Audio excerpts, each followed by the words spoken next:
guys, this is Comic Uno. Today I'm doing a review for Age of Ultron, issue 8, book 8. But before I start talking about this issue, just want to give you guys a little update. I have 2 reviews on DarkAvengerINC that I usually do on Comic Uno, which are Nova issue 4 and FF issue 7. So if you want to go check out those reviews, just go in the description below and go check out DarkAvengerINC because there'll be a link for DarkAvengerINC. And also another update I have is that I have a new layout for my YouTube channel, because we had an update to the YouTube 1 channel in like June, or the beginning of June, so I was like, let's just update it now. So yeah, so I have a new banner, and my friend Mark Quorum TV made it for me, and I love the banner, so I want to ask your opinions about it, and thank him for making me my banner, so definitely like it, definitely love it. So, awesome banner, and I guess the new layout, I'm starting to be grown on it.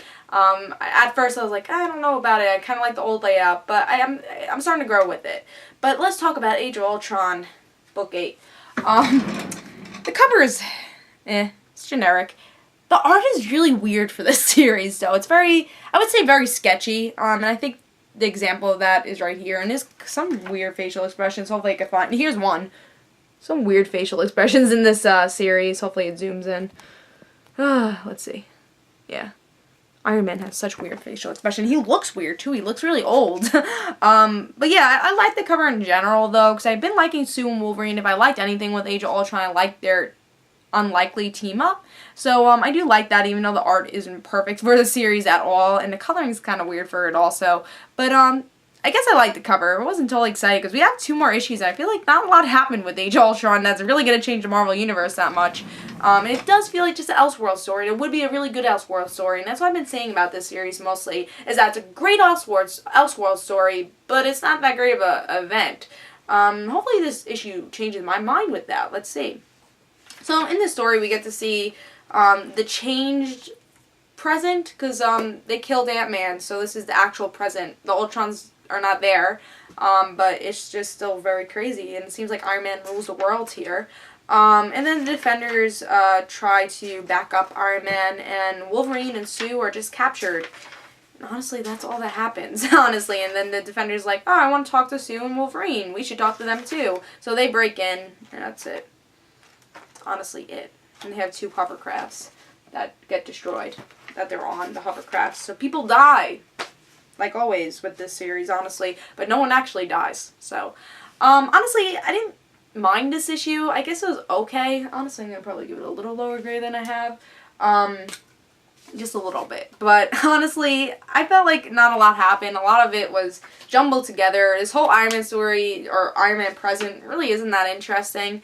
I mean, I like that it shows the butterfly effect actually is a butterfly effect, where we get to see, oh, you step on a butterfly, everything could change. And I think that's the proof of this whole entire issue, or the couple issues we've been having. He's like, hey, you didn't like the Ultrons now? Look at your present here. Still, it changed. Is it for better or worse? I guess you could debate about that. But honestly, I just feel like it's not that interesting for a Marvel event. Nothing big is happening. Nothing's actually, like, you're reading FF, this is not happening in FF. You're reading Nova, it's not happening in Nova. You're reading Wolverine and X-Men.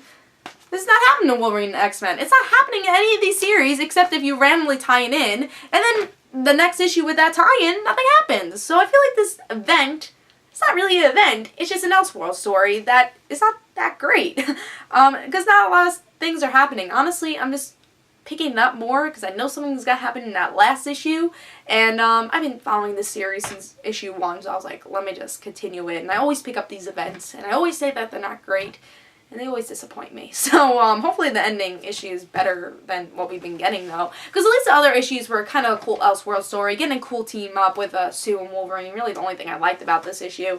Also, again, the art wasn't even that good here. And I showed you the weird Iron Man face. And then they really over-exaggerate Emma Frost's boobs, like, everywhere. Look at that. They're over-exaggerating that. I don't know why, but they love doing that. Here, I can show you a better one. Events. Yeah, so I was just very, and then here it's just very weird. It's just not, I mean, the art's not bad, it's just very sketchy, and I don't know, I just wish this series was kind of better. I mean, I wasn't expecting much from Age of Ultron. I kind of wanted it to surprise me a little, you know, and it didn't really surprise me. And now it's just kind of very, not generic, but very disappointing, I guess, and very, it's like, this is a world that you don't really care about, honestly. And it's kind of like a generic feature. It's like, oh, everything's going wrong. Let's get the hovercrafts to explode with each other. Iron Man's evil. It's a generic feature, I would say. A generic destroyed feature, which no one cares about. And there's nothing to care about, honestly. Again, the only thing I really do care about is Wolverine and Sue. And honestly, could you really care about that for that long? So that's why I am going to give this issue 2 stars. I'm still going to pick up the next 2 issues, only because I'm so close to the finish line now. So, I've been disappointed with Age of Ultron, though. I mean, there's some issues that are enjoyable, especially towards the beginning of this. It was a really enjoyable kind of miniseries, but they could have really shortened this a little, because they went to so many different worlds here now that you don't even really give a shit. You don't give a shit about what's going on, because there's so many different versions of these characters now that you really don't know what's actually happening. So that's always confusing, and that's why I do give this 2 stars. I was very disappointed with it. It's not my worst pick of the week. There's actually something else that took that spot, but it was very close to being my worst pick of the week. But yeah, I say don't pick this up. Maybe wait for that last issue where things might happen. But yeah, this is Comic Uno. Hope you guys enjoyed, and guys, don't forget to follow me on Twitter for Comic Uno in the right situations, and I'll see you guys later. Bye.